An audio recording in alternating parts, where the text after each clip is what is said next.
नमस्कार दोस्तों, आज हम पहुंचे हैं मुंशियारी रोड पर स्थित बहुत खूबसूरत बिरथी वाटरफॉल के पास बने KMVN TRS बिरथी रिजॉर्ट में। शाम करीब 6 बजे है और TRS बिरथी अभी पहुंचे हैं।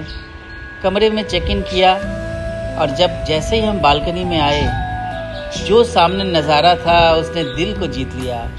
पहाड़ों के बीच गिरता हुआ वाटरफॉल और चारों तरफ फैली हरियाली इस जगह को बेहद खास बना रही थी। झरने की आवाज़ पूरे वातावरण में एक अलग ही शांति भर देती है। रात हमने यहीं बिताई। पहाड़ों की शांति, ठंडी हवा और दूर से आती झरने की आवाज़ ने इस अनुभव को और भी यादगार बना दिया। अगली सुबह बिरथी की शुरुआत एक बहुत खूबसूरत नज़ारे के साथ हुई। कमरे से बाहर निकलते ही सामने पहाड़ों के बीच गिरता हुआ वाटरफॉल और उसकी गूंज पूरे वातावरण को जीवंत बना रही थी। सुबह की ताज़ी हवा, हरियाली से ढकी पहाड़ियाँ और पक्षियों की मधुर आवाज़ इस जगह की खूबसूरती को बढ़ा रही थी। यहाँ स्थित KMVN TRS बिरथी का लोकेशन वास्तव में शानदार है। प्रकृति के बिल्कुल करीब बना है यह विश्राम गृह। आपको पहाड़ों की शांति और वाटरफॉल के अद्भुत दृश्य दोनों का अनुभव एक साथ देता है। आसपास आप देख सकते हैं छोटा बिरथी गांव बसा हुआ है। यहाँ का जीवन शहरों की भागदौड़ से बिल्कुल अलग और शांत दिखाई देता है। रास्ते में आपको कुछ बच्चे भी दौड़ते हुए मिले।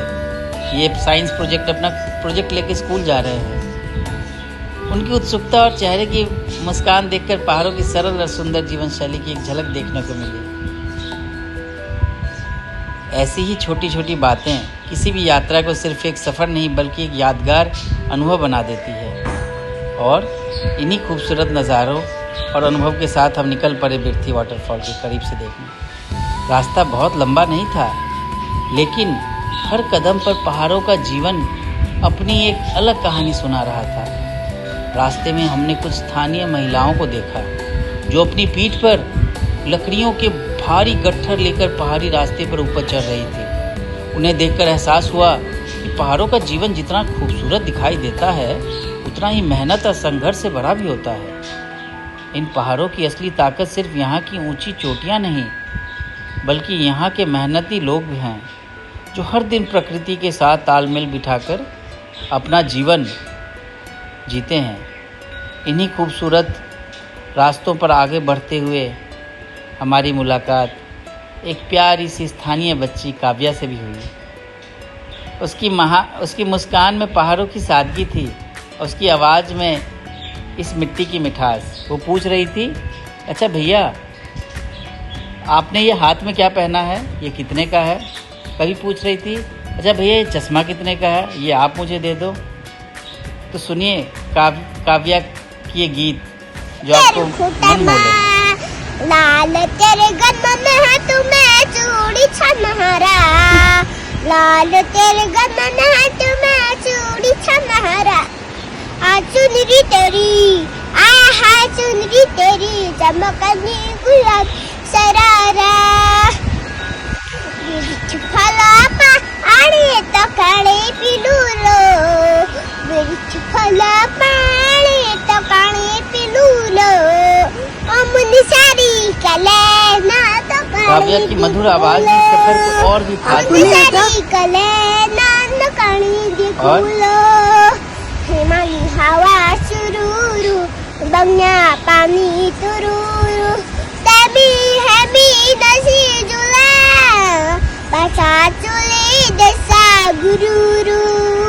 आसानी दारा टिम टिम टिम टिम, हिमालय तारा सफेदा, हिमालय हमारे जन्म भूमि मरा होल प्रदेशा। काली गंगा काला काला गोर गंगा छला, छुटे गए घरू बाजा आसूडल कोडला। ताल गाड़ा मल गाड़ा भिंडी टमाटर, अम्मा बुबू गासी में बुबू डराबर। काव्या की गीत सुनने के बाद हम अपनी मंजिल की ओर आगे बढ़े।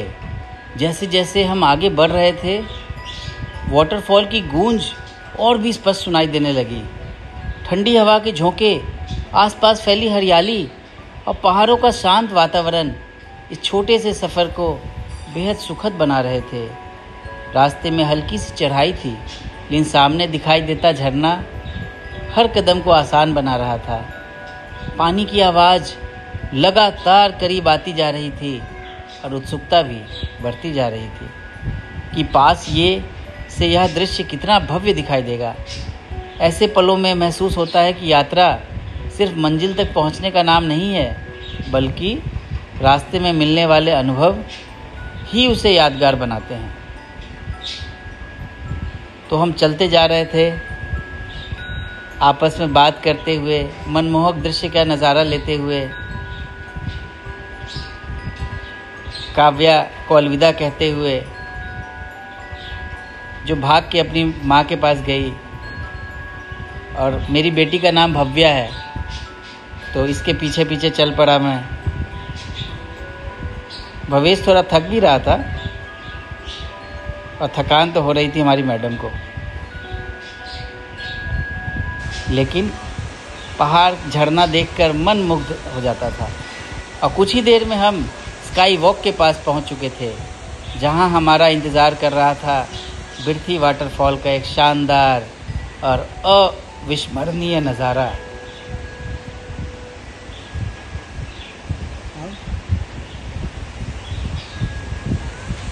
स्काई वॉक पर पहुंचकर ऐसा लगा मानो हम प्रकृति के एक विशाल मंच पर खड़े हों। साथ में सामने पहाड़ों की गोद से निकलकर पूरी ताकत के साथ गिरता हुआ बिरथी वाटरफॉल अपनी भव्यता का एहसास करा रहा था। तो मम्मा को भी यह दृश्य सचमुच देखने लायक था। हमने यहाँ काफ़ी समय बिताया। बच्चों ने खूब मस्ती की और हमने भी इस खूबसूरत नज़ारे को कैमरे में कैद किया। स्काई वॉक पर खड़े होकर बच्चे रैंप वॉक भी कर रहे थे, लेकिन जब हमने इस विशाल झरने को देखा तो ऐसा लगा मानो पहाड़ों के बीच प्रकृति अपनी कोई अनकही कहानी सुना रही हो। कहा भी गया है, पहाड़ों में झरने सिर्फ गिरते नहीं, वे प्रकृति की कविता सुनाते हैं।